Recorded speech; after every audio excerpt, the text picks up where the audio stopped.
Let's see. Hello, everyone. I'm just going to share this out. Because fuck YouTube and its inability to do a simple draw stream.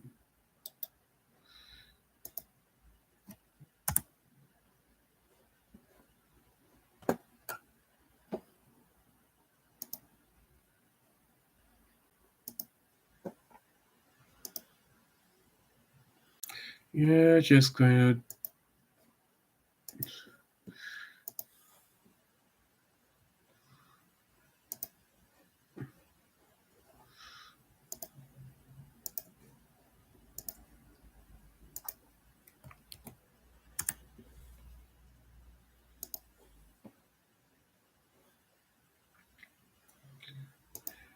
just deleting all the invite links. Actually, I wonder how that's looking. Okay, have we got anyone? No, we haven't. Going through all of this because fuck YouTube, fuck its inability to set up a simple drawstring without technical problems and drama and I can't do this, blah blah. Fuck YouTube.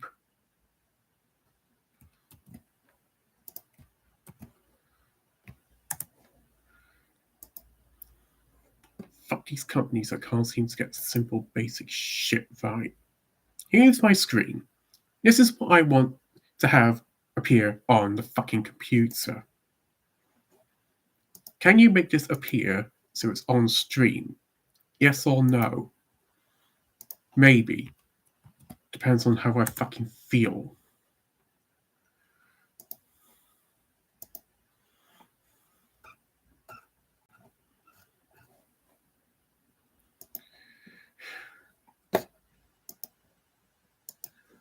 Yeah.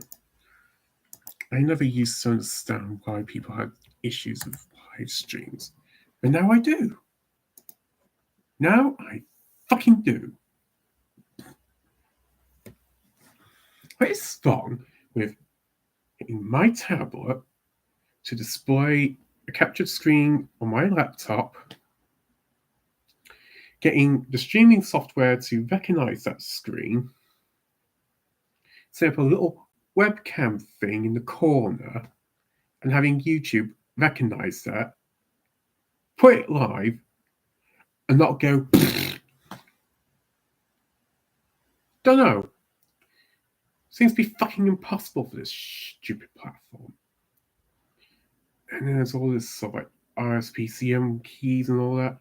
Why can't streaming just be simple? Make it work, just damn it.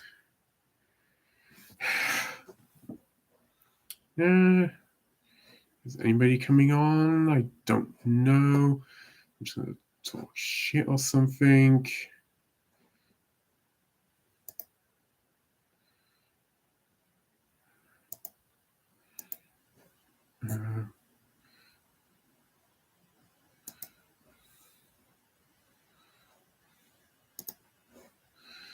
Just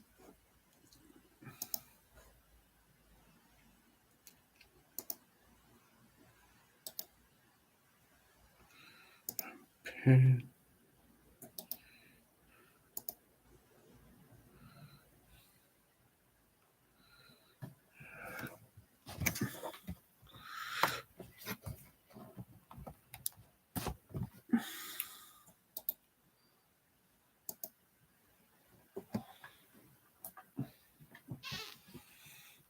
Do we have anyone? No.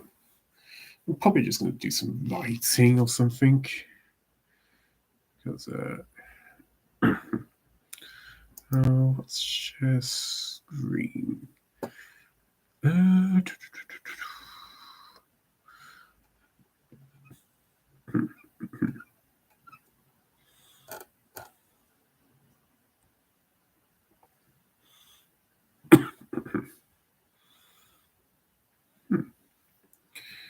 Seems to self-explanatory. Entire screen, the window.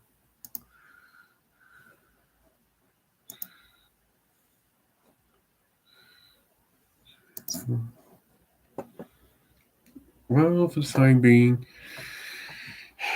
I'm going to.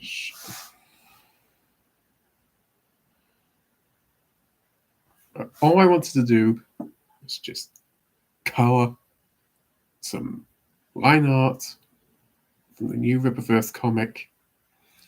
You know, the Great War of Separation, cover D, the one with Brian Solari's on the horse, and it's all going hardcore Texan.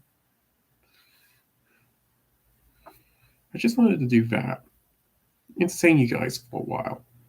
But I can't because YouTube is gamed, so is OBS.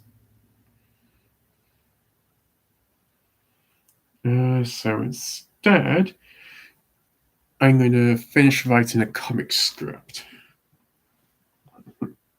Well,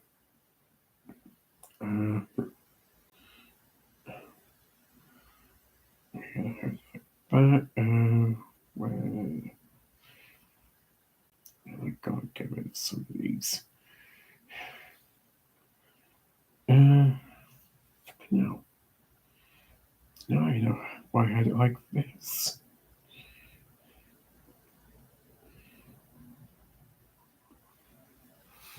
So yeah, everybody comes in. I'll talk to you. Script. And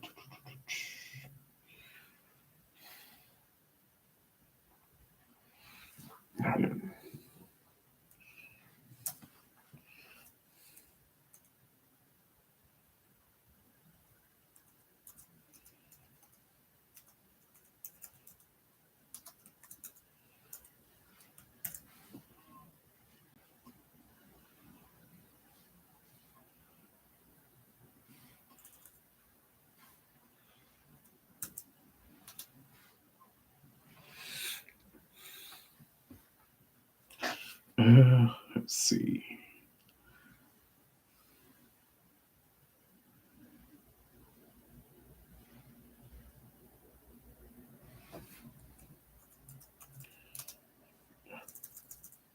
Switched you off.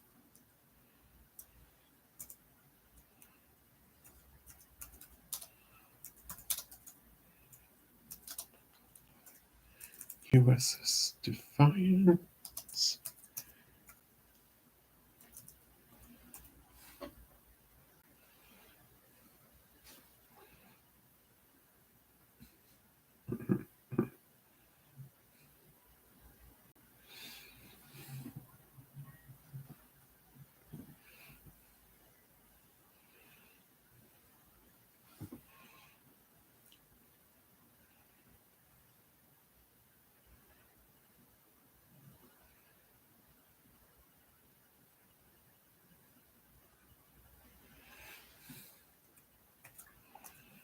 Let's see. Anyone?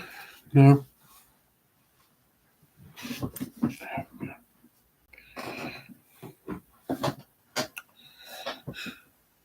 It's a shame, really, because I really did want to do a nice little art string for you guys. I'm gonna have to look into something better than just OBS. Maybe I'll just investigate Streamlabs or I don't know, StreamYard, Restream, something that just works. Something that is not complicated, that is simple, that I can use, that won't break the fucking bank.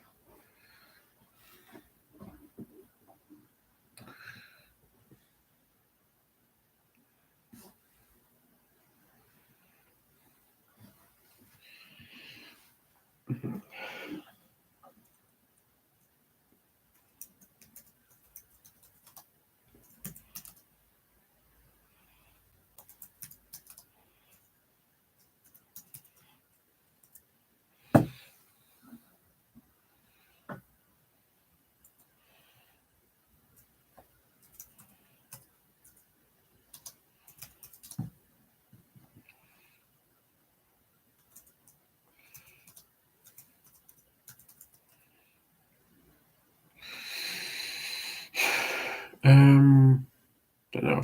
Probably go for about an hour or so. See what happens.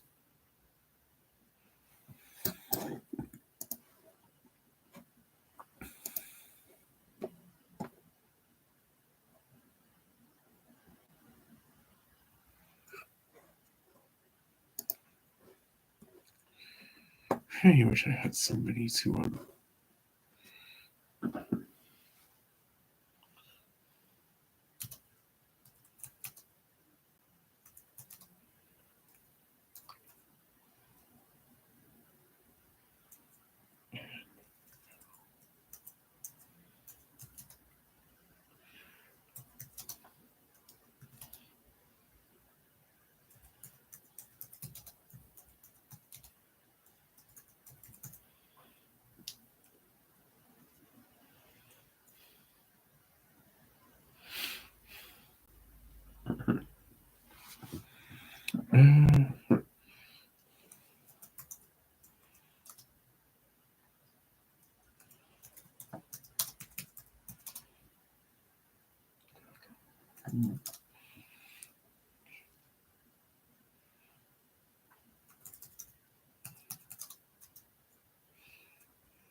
It's the blue light.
If anyone watching this later is wondering what I'm doing, I'm just writing a comic strip.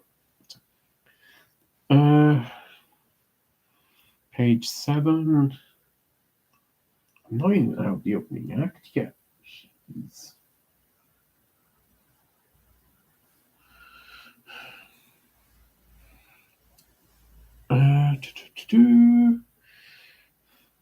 Actor strength. Dynasty.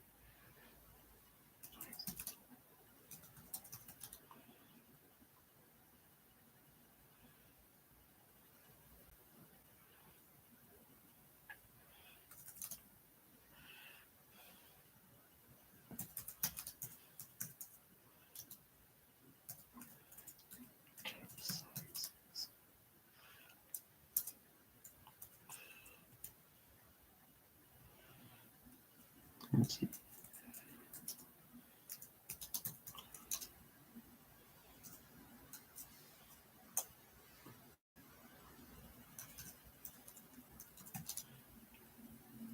Buttons.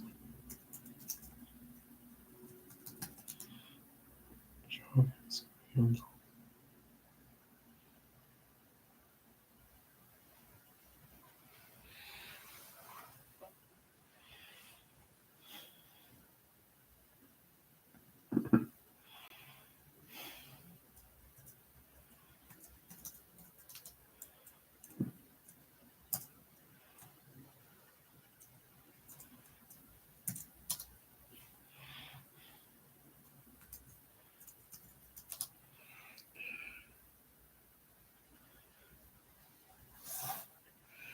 What is that?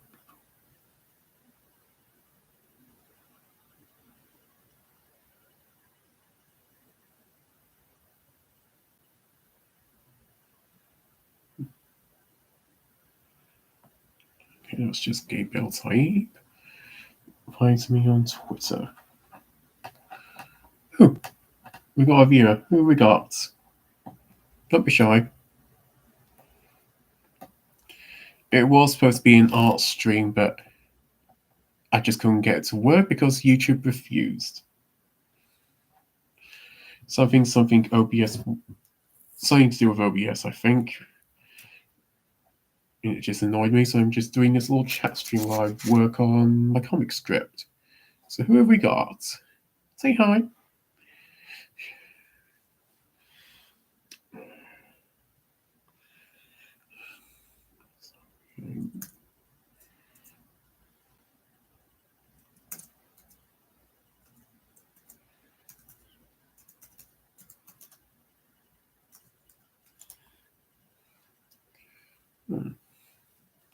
Well, don't be afraid to Evil Eye can share the stream.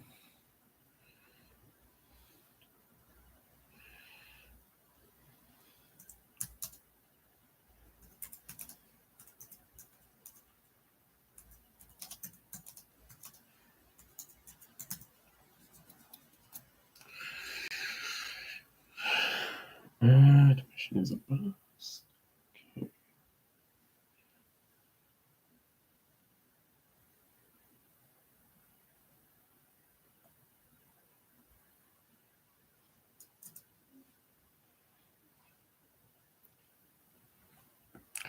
Oh. Okay. Goodbye. Actually, I probably should.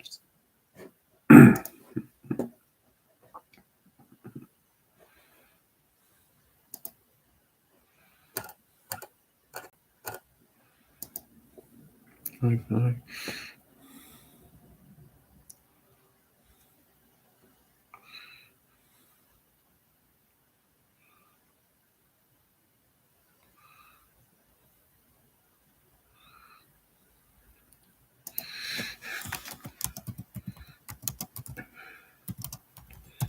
I want the person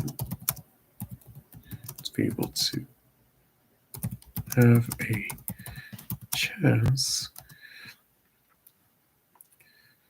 to buy a house and raise a family.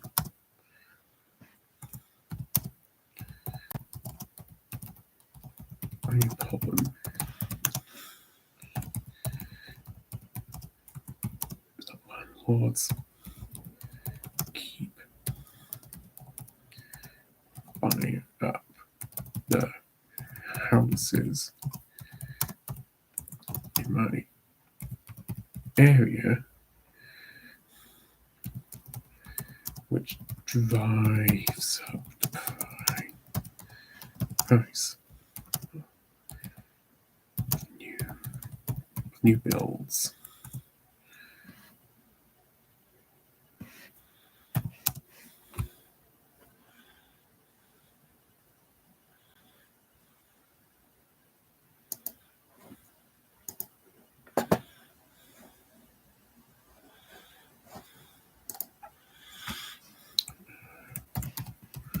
Right now, chatting and script writing.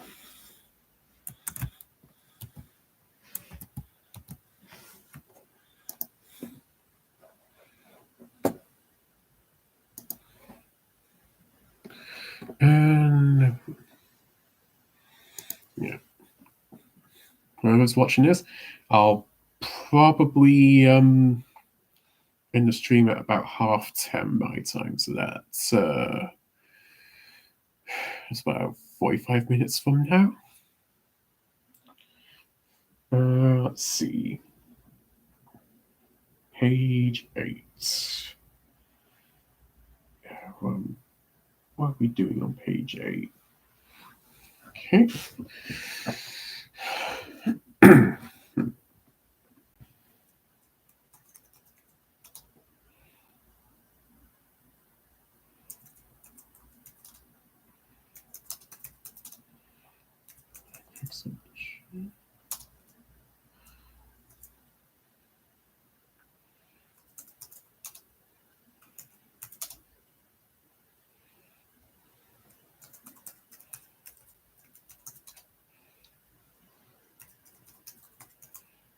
Some passive string.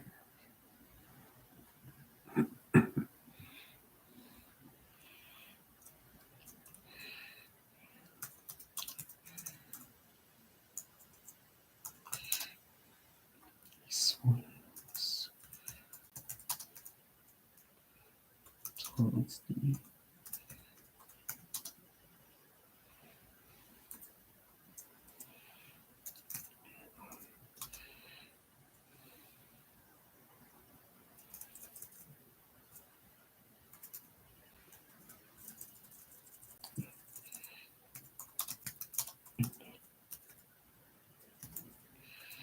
general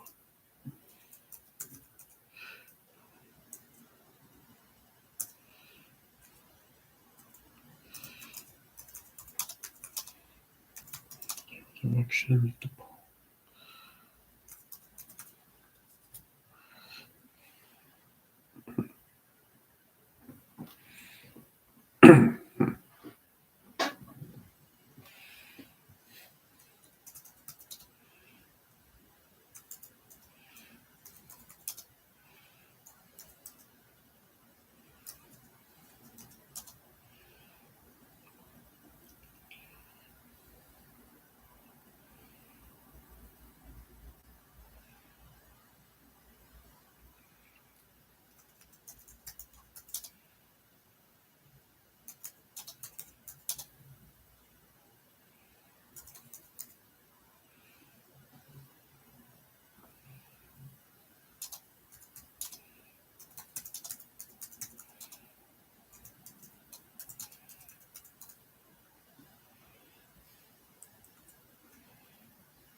Yeah.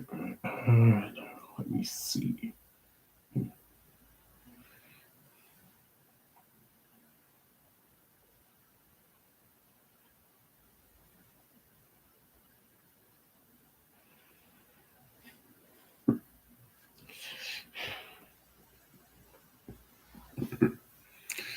Ooh, who have we got? Say hi. Don't be shy.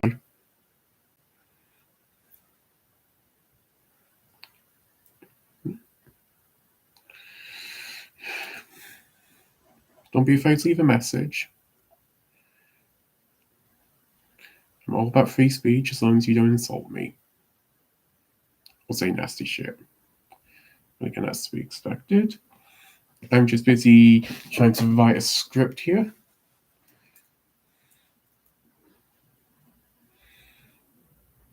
Okay.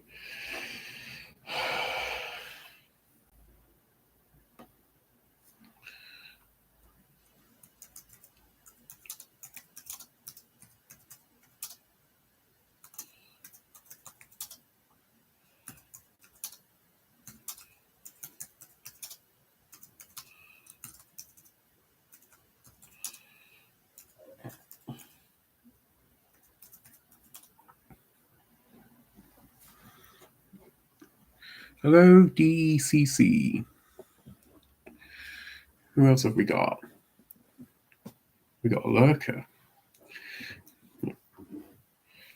Just writing the script, nearly done with Act 1. Then I've got Act 2 and 3 to do. Which, thinking about it, I might have to do tomorrow.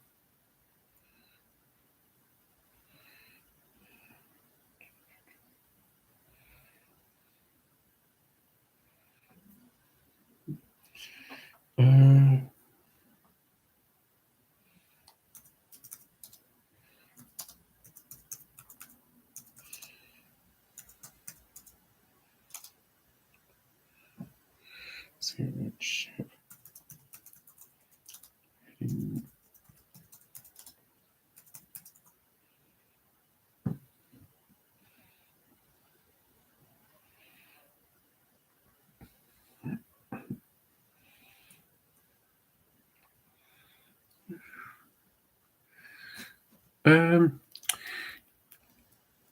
Well, I did try to set up a colouring stream earlier, but something wasn't communicating properly. For whatever reason, YouTube refused to communicate with OBS, saying, "Oh, this isn't available at this time," and all that. Stupid nonsense, really. So I had to cancel the art stream, and we got this chat stream. So I'm not sure how I'm going to do the art streams going forward if I can't get OBS to work with YouTube. Bit frustrating. Why can't things like this just be simple? I mean, you really, really don't know just how frustrating it is to do simple things when your computer refuses to work with you. How hard is it to get my little tablet down here? Hang on.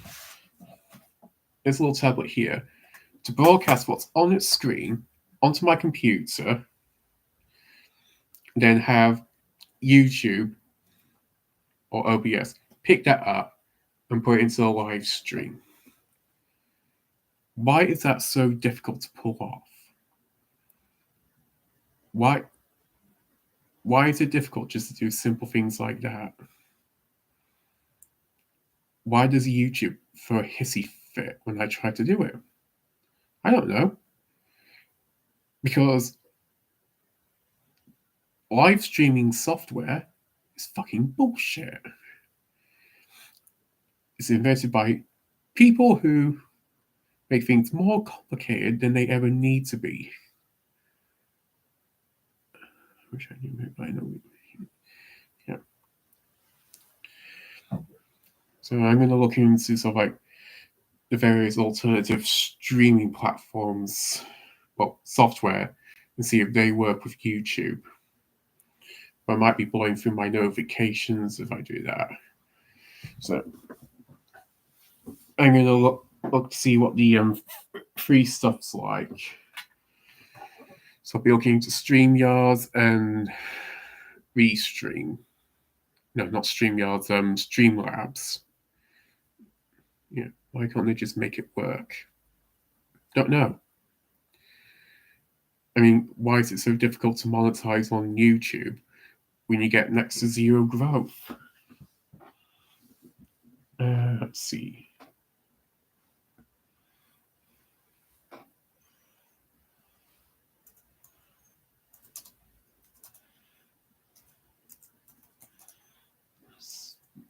Maybe I'm on speed.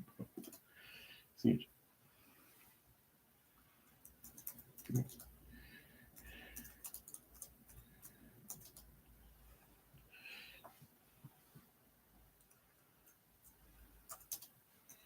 See. Yeah.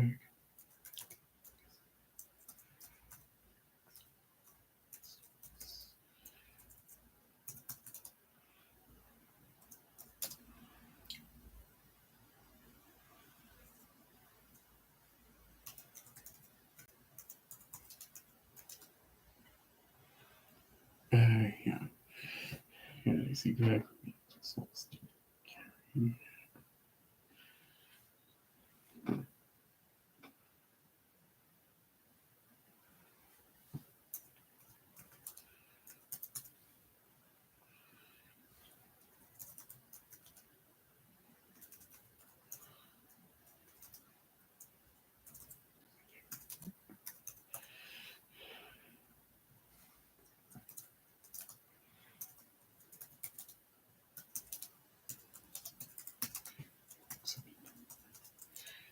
In the medical.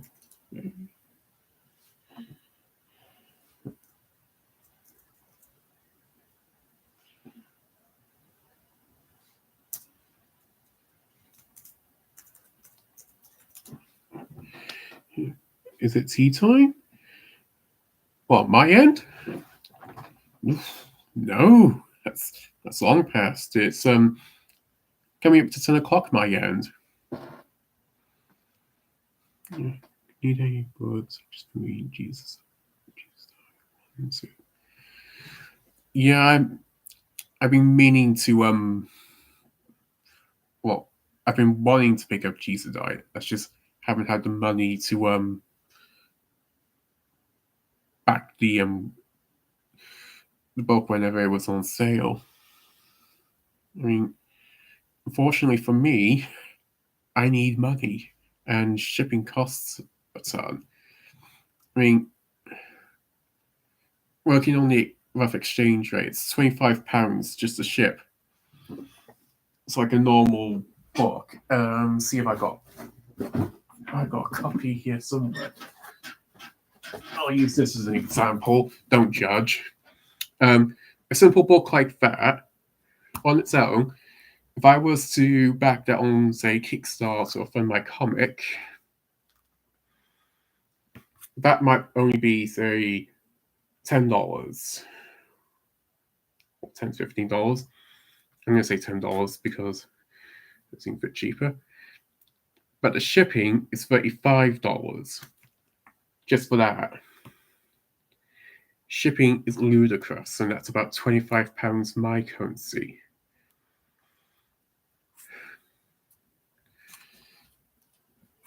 So if I am going to get, say, Jesus Die, I'd want to do it in bulk to get issues 1, 2, and 3. And that would, well, the shipping wouldn't be so hard because I'm only paying shipping once instead of 3 times over. But then the problem is that I have to pay for 3 books, so they're about, say, £10 each or so. That's about £30, and then there's plus shipping on top of that. So yeah, shipping is a bitch. And some of the comics I backed last year, there's a full book with all the issues in. He might do a trade paperback. I mean, he's already got the novel out, and it's taken, I think, about 3 issues to fully adapt that novel. Yeah. Some of the books I backed last year were in the UK, so I didn't have to pay shipping on those. That would be Her Hard-Boiled Heart, which is the noir spy thriller where 2 spies just have to watch each other and they cause problems. So they can't keep to one simple rule. Just watch. Don't interact. And I'm awaiting the third and final part of that story. So yeah, Jesus Die is on my list of comics to buy eventually.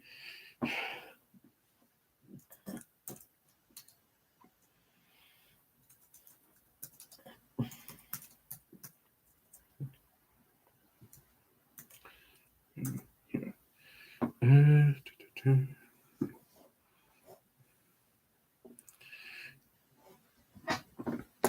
Hang on. Any books you recommend I should look into? What kind of stories do you read then? Because I could recommend you many, many different books. I mean,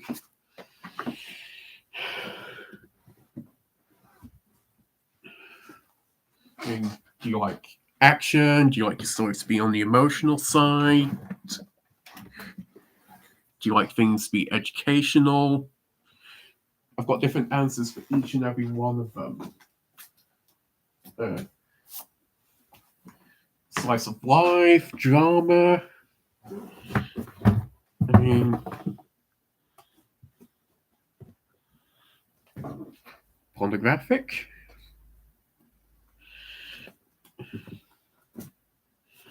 I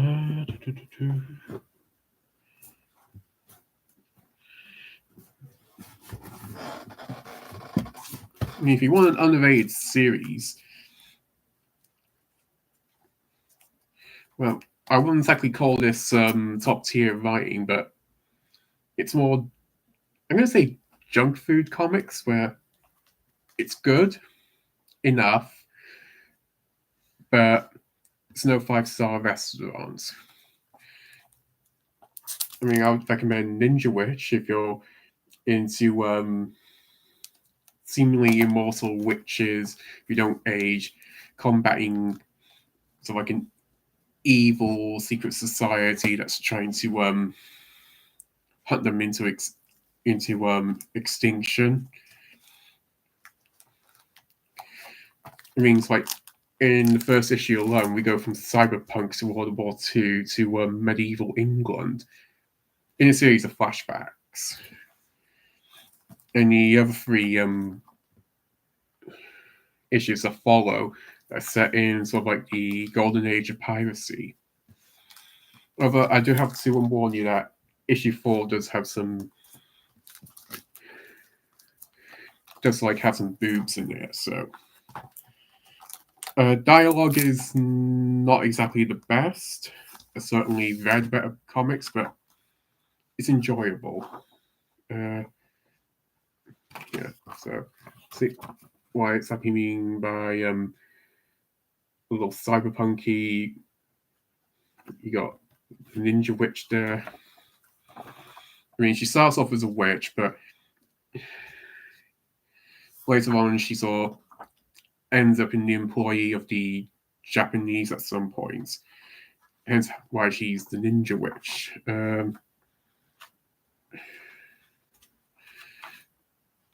Yeah, it's the World War II bit. Got some medieval England there. So yeah, it's kind of what some would call junk food comics.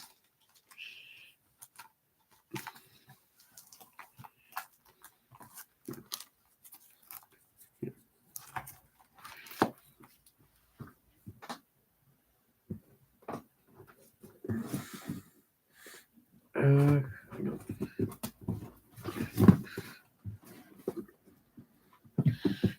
I mean, if you like stories like The Dark Crystal, you can't go wrong with Violet Dawn, which collects 2 different comics. One of them is called Exile, which is the main story, and it's got Transmutation, which is like a 10-page bonus story set towards the end. Yeah. It's just sort of like some of the art. There's even a world map at the beginning.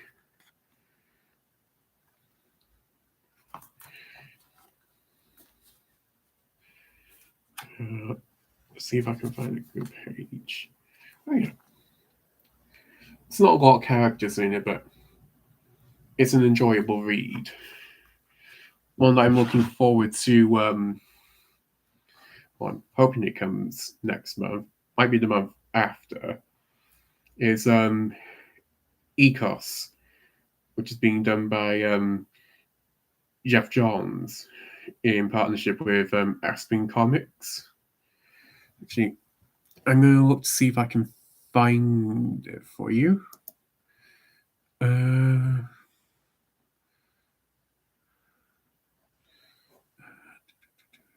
There's Kickstarter. I'll put the link in for you.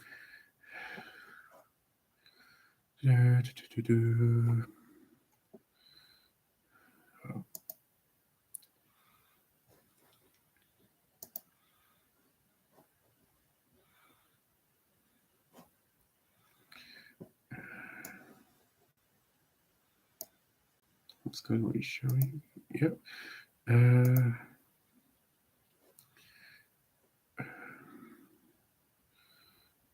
view all. Where is it? Just bear with me.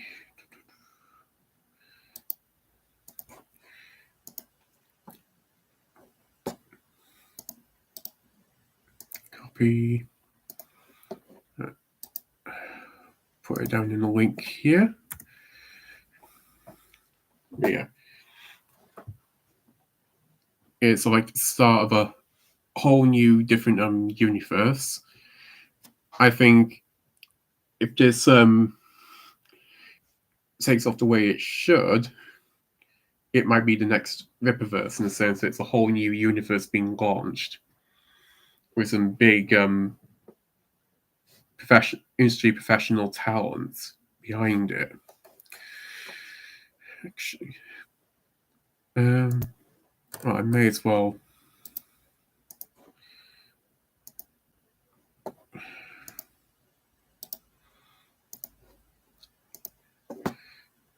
Yeah, looks great. While I'm at it, I'll just show this over here as well, because Tyler from Drawn Talks having a hard time with all his obligations to promote this comic. Sexy Witch Academia issue 3, which is basically Harry Potter, but all the characters are at least 18 plus, and the ladies have big breasts, and they tend to get nude from time to time. So yeah, it's a Harry Potter parody. Actually,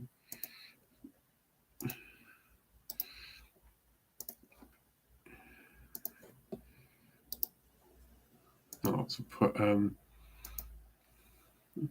like big boobs.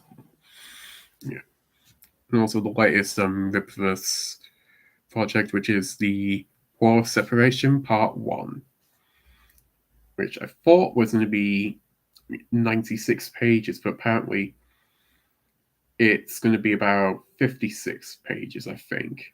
And it's going to be split into sort of like 4 issues, if I recall correctly. Yeah. I was going to because somebody shared line art of cover D, along with Brian Slavy on the horse. And so I was going to color that, but I had issues setting up the stream properly. So I might make that into a video. Which is remember, because I've got a lot of videos I need to actually properly render and upload. So probably should get around to doing all of that. Yeah, when you do that, I need to see. Yeah, that's going to be very interesting because it's very, very detailed line art that I'm usually used to not so detailed line art, to be honest. Well, no, actually, I've colored Kanan's line art before, but it's the tree in the background that's going to be a challenge because the leaves are very well defined. So I'm probably going to have fun with that. Actually, is there any comics that you would recommend me?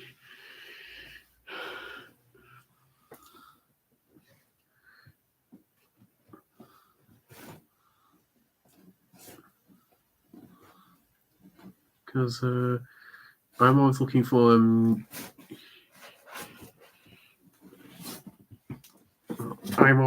a new series to jump into. Budget providing. So yeah, if there's other comics that you want to take a chance on, Coins of Judas. Actually, yeah, probably open this one. I mean, this is sort of like issue 1 as well. For some reason, I ended up with 2 issue 1s, but this is sort of like the original one that I got, the store exclusive cover. And I was going to open this one. The ones I must be reading is from Nova. I actually got that. I read it, I enjoyed it, and it's my well, it's either my number 1 or number 2 favorite comic from last year. Ooh, I like the shiny covers.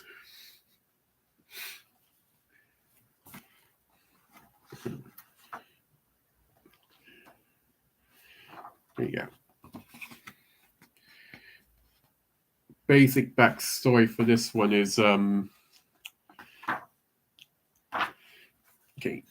You know the story of how Judas betrayed Christ and he was given the 30 pieces of silver and he threw them away. Well, what if that, but the coins ended up being cursed with evil and they create demons.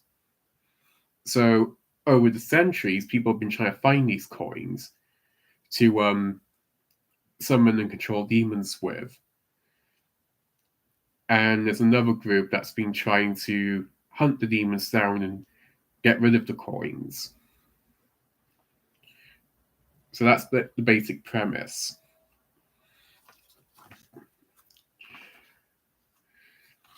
And obviously he's not the main character, but his children have to take up the mantle because he ended up getting killed as he went to hunt one of the demon coins.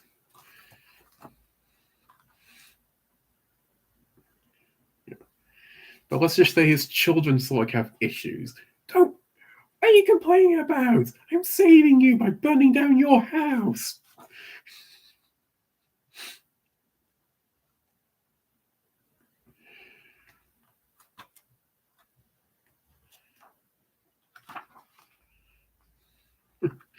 I like the sound of that. Yeah. I mean, if you're not into the individual issues, you can get the trade paperback, which collects all 4 issues into one.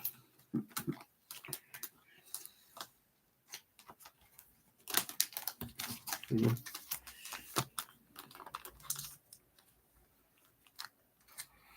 So you go for my comic. You can get on the Band of Bards website. See if I can find that for you. Band of Bards creation. No. Spy. Yeah.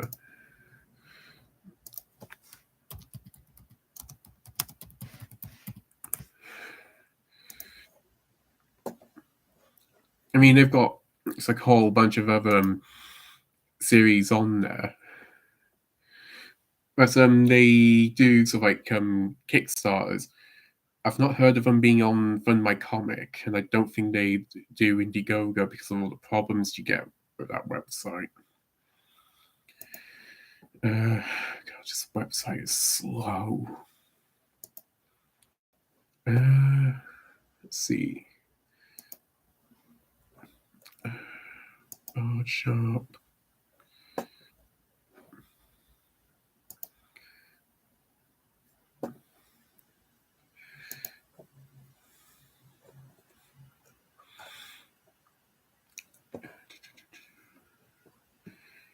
Queens of Judas.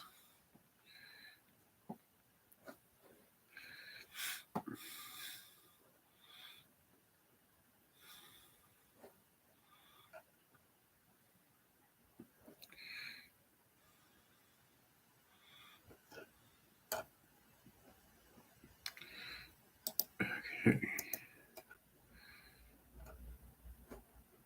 Are you the trade paperback?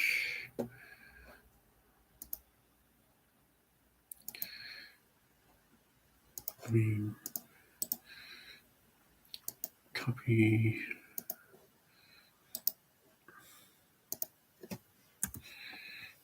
Just be aware that the website might be a little slow loading. Hey, Vangler.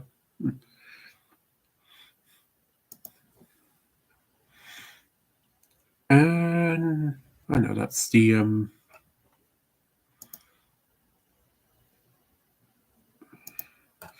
no, that's just issue 1 then. Double issue collector's bundle. Do they not have the trade paperback on here? Well, I thought they would have.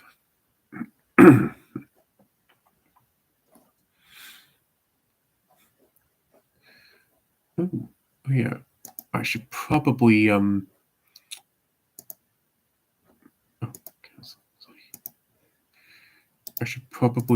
put from on and over 2 in the get the link to that down there.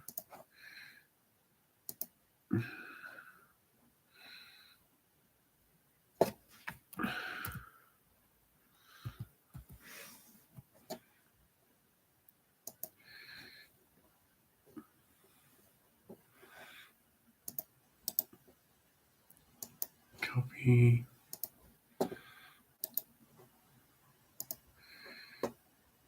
Yeah. There's the link for from on and over 2. Finish is another good one, but it's not something I normally read. Yeah, I've had my eye on Fiendish as well. Even not. I mean, for this year, I'm going to try and get every single Ripperverse book that's coming out.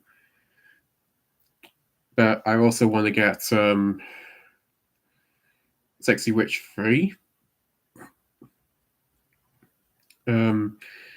The 3rd issue of Super Plumber Sisters, which is, well, I should be getting that sometime soon in the next couple of months. Plumber Sisters 4, Bullet Assassin 3, as well as 4. What else? I'm going to look to see if I can get The Lucent Fractured Mind when that launches. I'm also looking forward to the 3rd book in the Lucent series, The Ember Crown, but I don't think that's going to be for another year or 2. Simply because of how long it took him to make the 2nd book, which is about 96 pages, I think.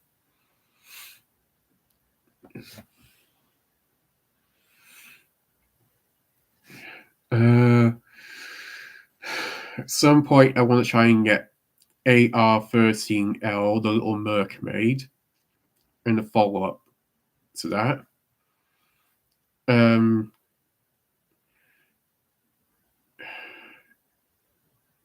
If the Embraced issue 3 goes live on Kickstarter or something this year, I'll try and get that. I'm hoping to get Heroic Tales issue 2, because I enjoyed the first one. And the way that John from John's Long Box has been describing the world building for Heroic Tales in general, I'm just like, oh, hell yeah, I want to know more about this. No, I mean, seriously, it's in the Return of the Patriarch stream, but he talks a bit about the magic system, a bit of the world building and the lore, and it just sounds utterly insane. I want to know more about it. I want to know sort of like how these people actually got their powers and why that's such a bad thing in general, and all the challenges that the Patriarch will have to face. But in seeing all of this, I have to actually make a comic or 2 myself this year. I mean, I figured out just enough to know where I should be starting. The only problem is I've sort of done it the wrong way round. Because last year I saw a share that I was working on. Yeah. So I saw last year a share that I was working on Slingshot 1. So I managed to get a rough outline of the whole Cataclysm arc. And I just realized, I need to do the backstories for the old superheroes that used to be in New York. And from there, I managed to come up with a whole other story arc for another character completely unrelated in the UK, which in my universe I'm referring to as the Fallen Kingdom for very obvious reasons. But I also have to do like whole backstories set in the 1920s for several other characters, and I'm just like, oh, fucking hell. What did I do? Why did I do this to myself?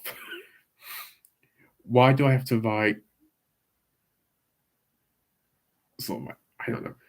I think at this point I've got about 50 different characters I need to keep track of. And I haven't even created all the villains I need for them. Because they've mostly been heroes. And then I've got, I mean, at least in the past, at least, well, around the time of the 1920s, I've got Captain Liberty. He's sort of the Superman of my universe. The Magpie, basically Black Cat, but if you could fly around and dress up as a bird. I've got Harry Styles, who's the private investigator. Crimson Wing, who's my take on Batman. Father Kane, who's sort of the John Constantine of my universe, who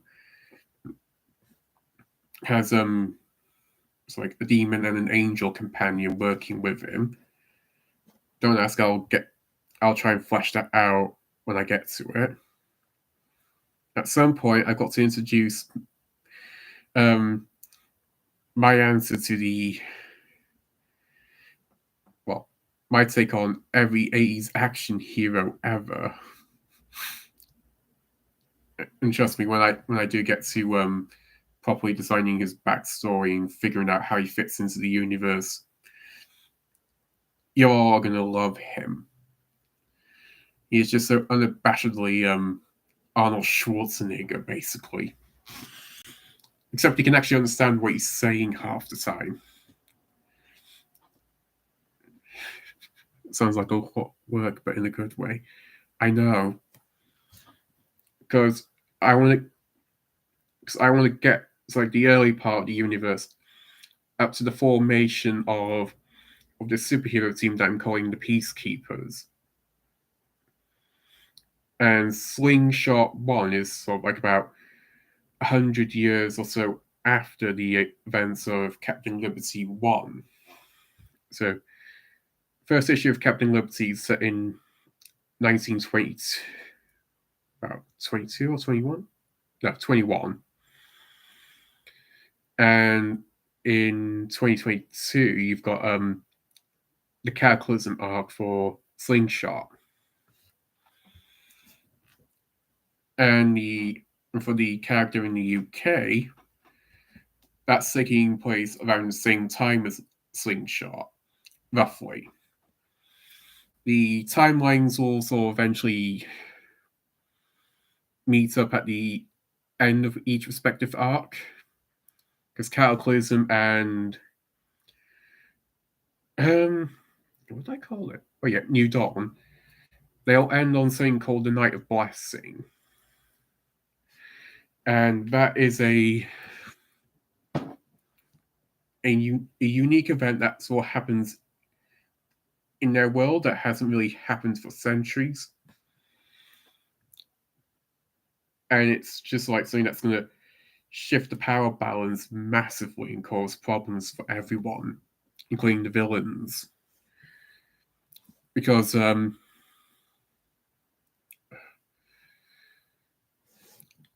my superheroes are called Blessed. And there are crystals, special crystals called fragments of blessing.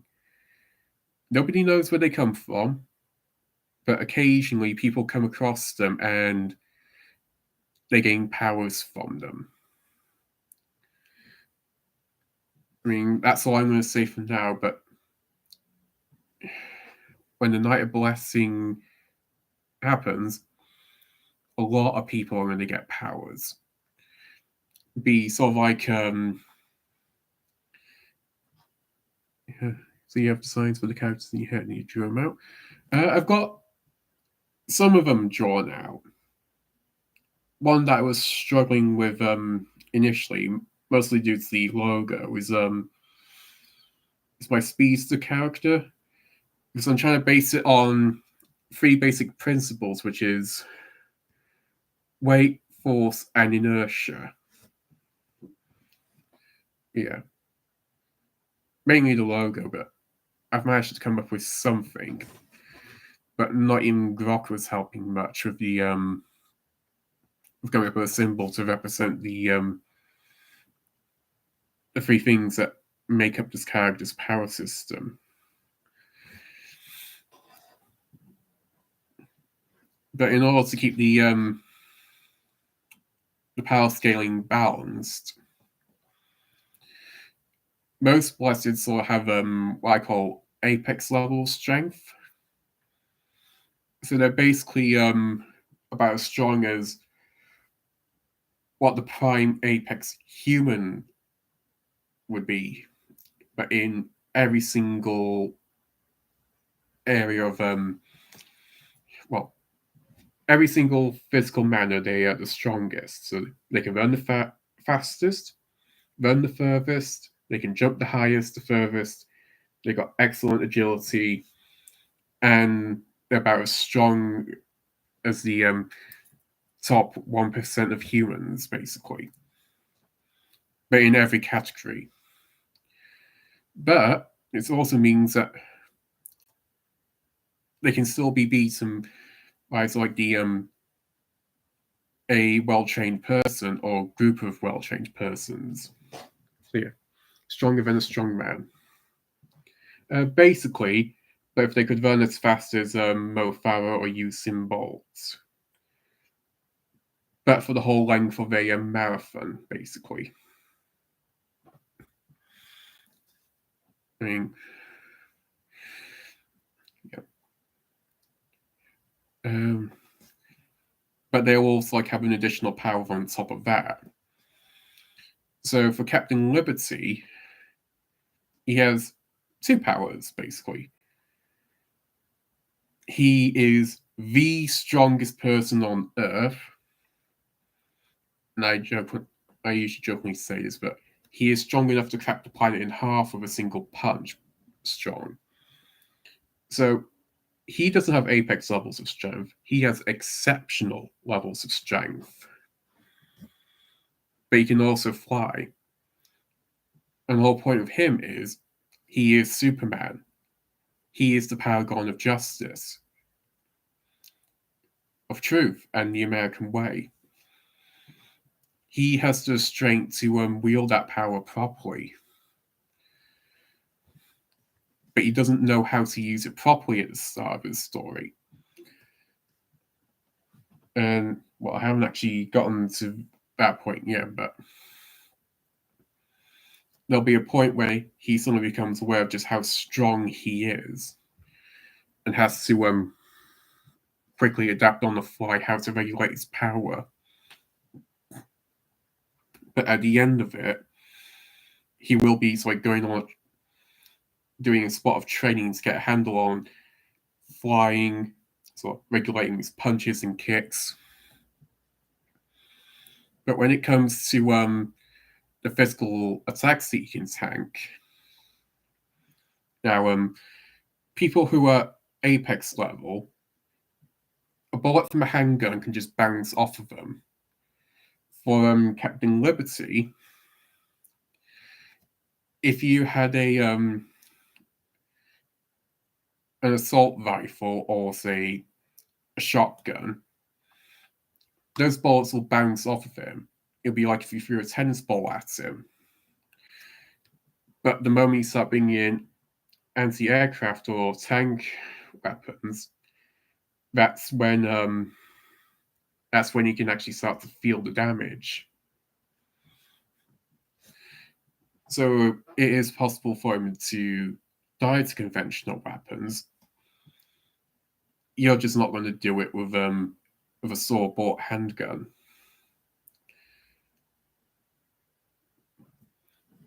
But I would also have to stress that he's not fireproof. He can still drown. You can electrocute him. You could even trap him in an air vortex and fuck around with the air and make his lungs explode or something.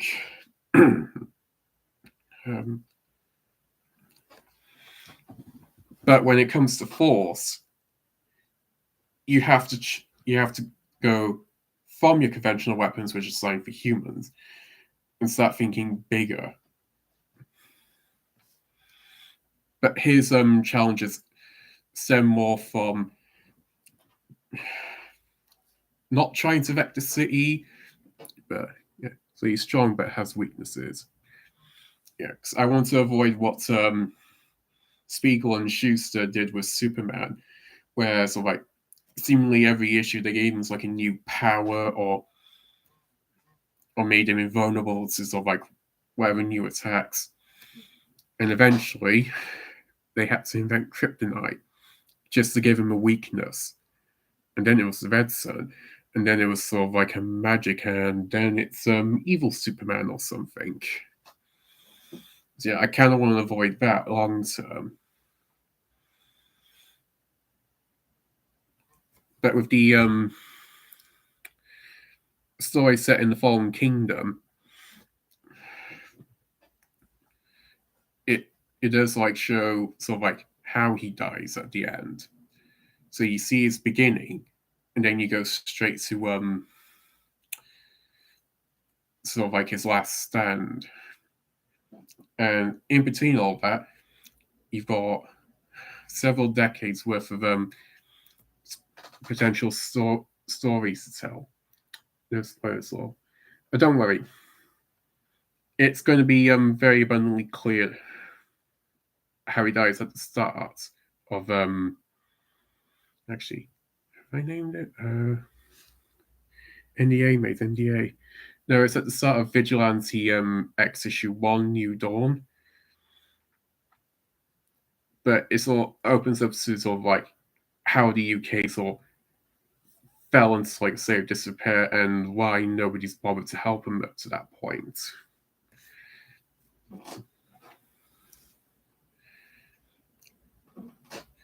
I also think like the tagline at the end of that opening is sort of like I like the fact you have a dirt hero, a Brit hero. Oh, I've got several ideas. I mean, I've got several British heroes, but so far they're all mostly Welsh.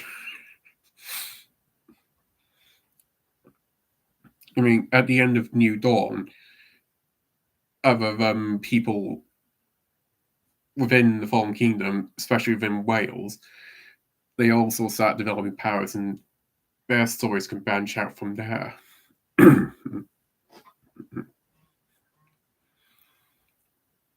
Yeah.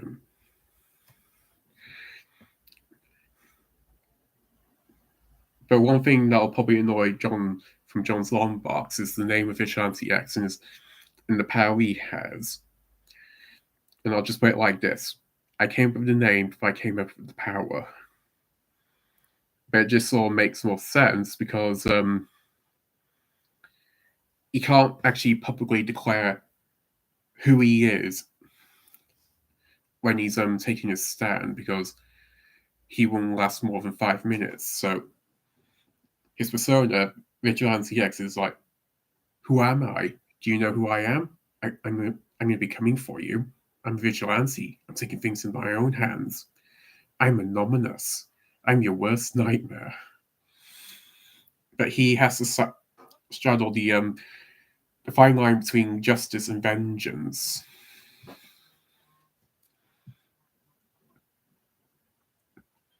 As for Slingshot, he's sort of basically my take on Superman, basically. And I sort of have two other characters that I've also shown off, Boing Boing and Zabu. I mean, Boing Boing has the power to bounce around the place, basically. So think how gentle criminals or travels across the place. He can sort of make things all elasticy. He just sort of bounces off of them. That's basically her power, but I call it rubbification. As long as the surface is flat, she can bounce off of it. And she can generate a lot of momentum from doing that. And that's what Zabu. Its name came from just sort of like zap and go, but you say it really fast. And he's sort of like my electric character, but I'm keeping his origins vague for the time being.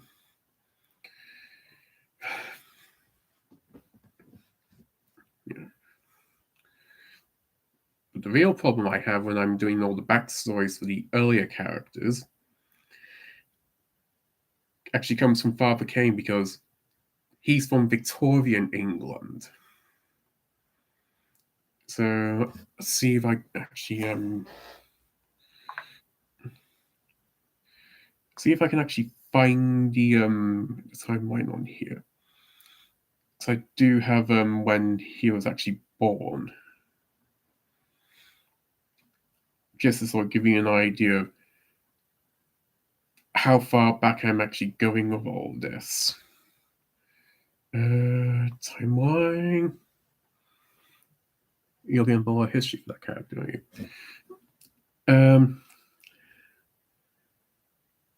1854. That's when he's born, and he gets his power. Well, his actual story starts in 1874, about 20 years later.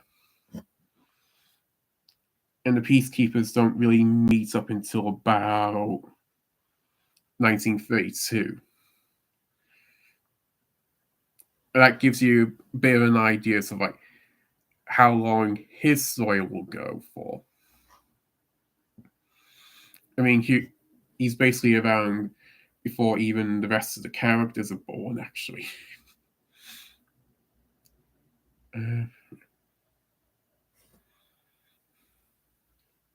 Actually, I need to change that one now.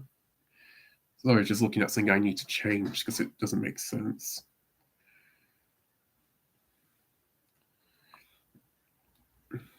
Yeah. I mean, the whole idea for Crimson Wing, for example, came from how would I sort of do Batman's origin story when the character actually goes into public domain? And you know what? I can't wait that long. It's about, what, 10 years until it goes into public domain? So I'm just going to change all the names, create all new original characters,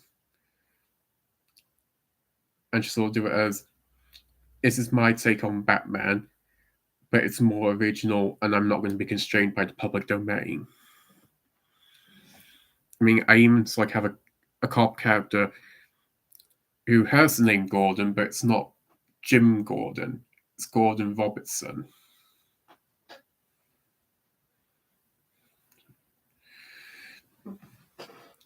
Yeah. And that's just the thing. Oh, yeah, I still need to come up with all the villains.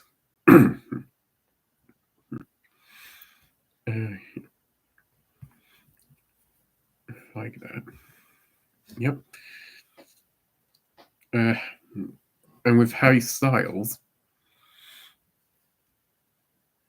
somehow aside from Father Kane, he'll end up being the oldest character in the entire series. Because we're still talking about him living for about 100 or so years old. So he's, well, how can I put this? He has gotten so old that he's stuck in a wheelchair, but he still reopens his detective agency, but with the help of his great grandsons. That's how old he is. And that will be in the Cataclysm arc for Slingshot and Co. to work with. But there's also a lot of history that gets shown as well, because not all the peacekeepers that end up teaming up in the 30s make up the final team, because there's actually a couple of others as well. I mean, there's Captain Liberty's daughter that he has sort of later on. It's Max Carter. He'll join at a later point, but he hasn't actually gotten his abilities yet. But he's sort of Arnold Schwarzenegger, but if he has the power of Captain America, basically. And there's also the Amazonian, because I need to introduce her at some point. And also to take into account what do you call it? There's another event that I need to at least figure out properly. That's going to be very important going forward, because it'll change the whole landscape of the universe. But basically, there's what's the best way to explain this?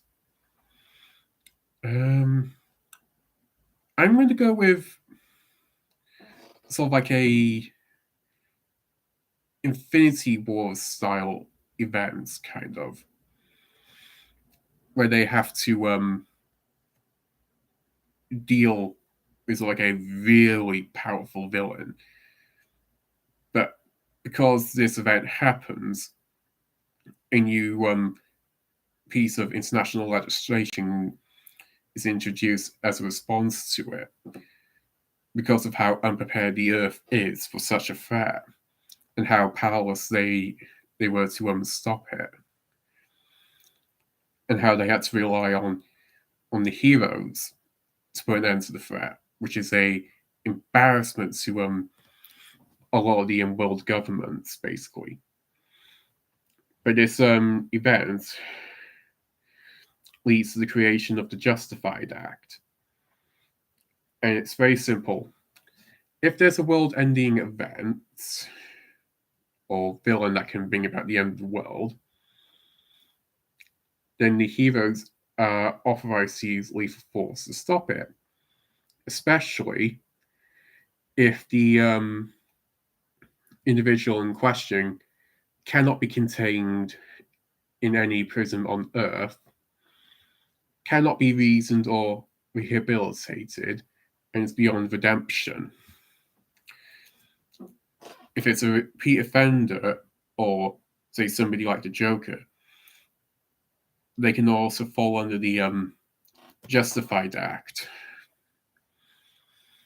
Well, yeah, I have thought about some of the villains. I mean, I don't want to introduce this major villain, well, talk about this major villain just yet, because I want to save that for when it's important.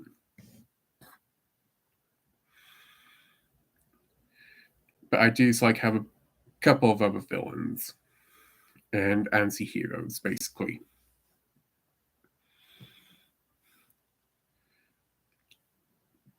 But the problem with villains is you've got to keep them interesting, basically. And what's the best way to put this? I want them to be more than just sort of like a psychopath that kills people. I want villains that challenge my characters. Yeah, so the villain is so powerful. They have powerful too. They have to have a license to kill. Yeah. And yeah, it's called the Justified Act. It's just basically, oh, Thanos has come back again, right? You guys are allowed to kill him. We won't blame you for it. But we're superheroes. We're not supposed to. Look, either you kill Thanos, or the Earth is probably going to get destroyed, or something like a Darkseid or Darkseid and Doomsday. They would fall under this act. Or if the Joker causes one problem too many, and they're like, okay, the Joker falls under the act as well. Or if Superman goes evil, in which case they would have to kill Superman unless they can reason with him and sort of be able to redeem him. And yeah, I do have a bunch of different kinds of villains. I want to try and keep them interesting. Yeah, because the tagline for my whole universe is this.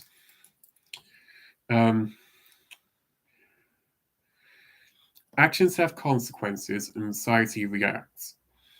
In a world where ordinary people are put into extraordinary situations, where heroes strive to do good in a world that's so easily corrupted. That's the tagline for World of Heroes, the whole collective universe as a whole. And it's just sort of like, okay, how would society react if Thanos came along and did like the end game snap thingy? Or the blip, where half of the universe is suddenly dead. Well, they would draw up legislation, easily identify the different threats they have, and go, okay, we got this level of threat, instant death for it. Oh, we might be able to reason with this person. You might be simply misguided, show them the errors of their ways. Yeah, we gave this person one chance too many. They've taken the piss. Joker gets the chair, basically.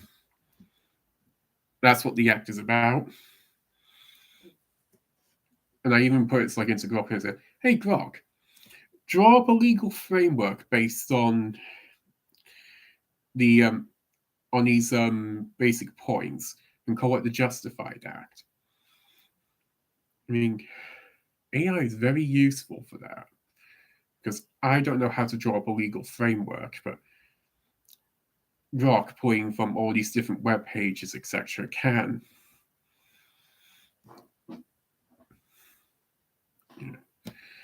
Yeah, then another thing with the villains and all that. I kind of have some that I would need to have survived up to a certain point. So that's going to be a challenge writing wise. Because I don't want to introduce in one comic. Oh, hey, here's this villain. They've been alive up to this point, and then they finally got beaten. And then in a prequel comic, another writer like hire or something will suddenly go, oh yeah, wouldn't it be great if we could just kill this villain off here? And I'll have to go, no, don't. I've already killed him off at this point in history. Oh no, we could do alternate timelines. No, I don't want alternate timelines. I don't want time manipulation. I don't want parallel universes. because I want to avoid the mistakes of Marvel and DC. I don't want constant reboots or anything like that. There is only going to be one Captain Liberty #1. There is only going to be one Slingshot #1. And if the series ends on issue 50 or issue 200, that's it. That's where the series ends. If it ends on 3 issues, that's it. That's the story over. But yeah, I hate that Marvel and DC have overcomplicated things with all its with all the reboots and you get too many different characters that are doing the same thing. That they've had to restart the timeline at various points. I mean, screwing it one more day. Yeah, I mean, somebody posted images of like, oh great, let's tell people to get into Ultimate Spider-Man. Did we do the one from the Ultimate Spider-Man one from the 80s? The one from the 90s? The 2000s? The 2010s? Or the 2020s reboot? Or something like wait, there's about 4 to 5 different versions of Ultimate Spider-Man 1. I didn't know there was Ultimate Spider-Man 1 in the 80s. I thought it was something that came in the early 2000s.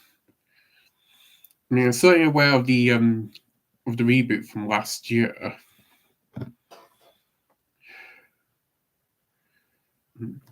I also wanted to avoid having race swapped and gender swapped characters as well. I don't want an absolute universe. I don't want a new 52. I don't want to have people do rebirth and all that. There is only one universe, and that's what anyone gets to work with. And when a character dies, they are dead. Unless you're doing a prequel, that character is dead.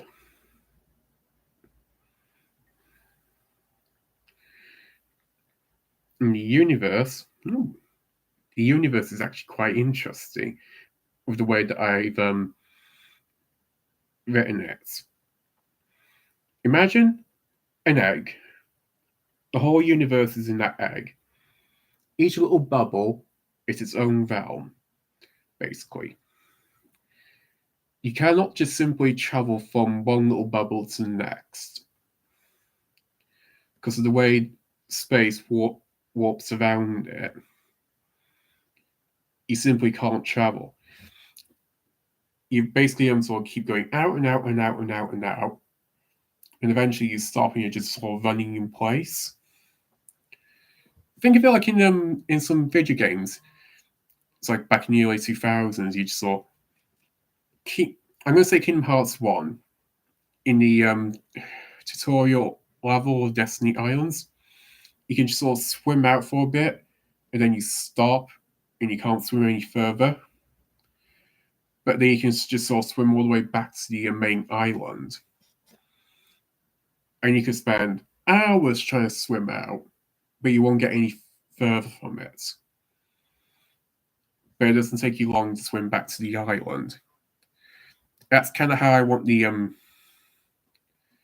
physics to work with the universe. So you can't just sort of go from A to B with the universe, basically. If you're in one bubble, you're stuck in that bubble. The only way you can travel is you have some form of if you have like a power that lets you travel through the cosmos, or you use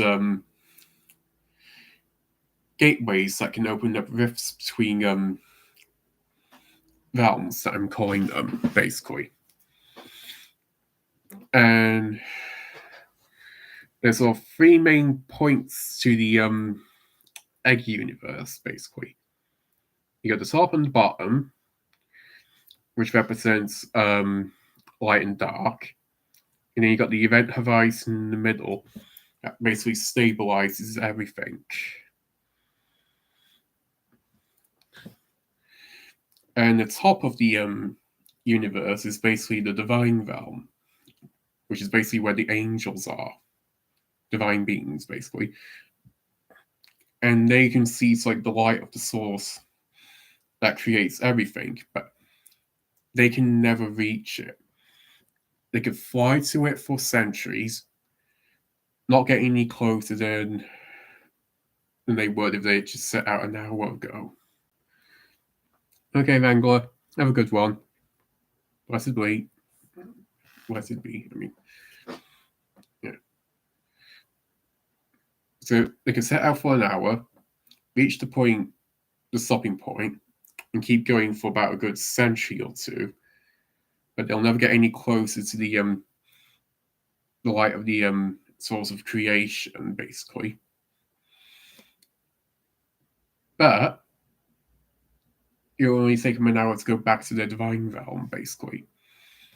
And at the bottom of the universe, you've got the night realm, which is where all the demons come from.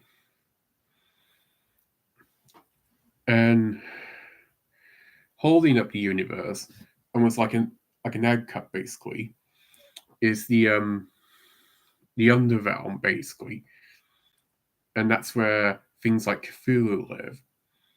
But they exist outside of the universe, basically, trying to get in. It is 11 o'clock my end. I'm actually going to end the stream now. Have a nice night, everyone, and good night. Bye. Yeah, and